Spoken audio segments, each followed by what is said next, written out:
এই রাতটি বছরের অন্যান্য রাতের মতো সাধারণ রাত নয়, বরং এই রাত হচ্ছে মহাগ্রন্থ কোরআনুল কারীম নাজিলের রাত।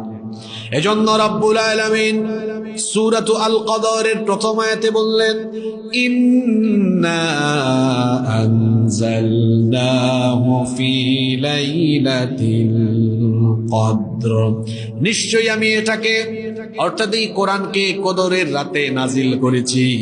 এখন আমাদের একটা প্রশ্ন চলে আসে, কোরআন তো আমরা জানি নাজিল হয়েছে 23 বছরে, কিন্তু আল্লাহ বলেছেন নিশ্চয়ই আমি কোরআন নাজিল করেছি কদরের রাতে।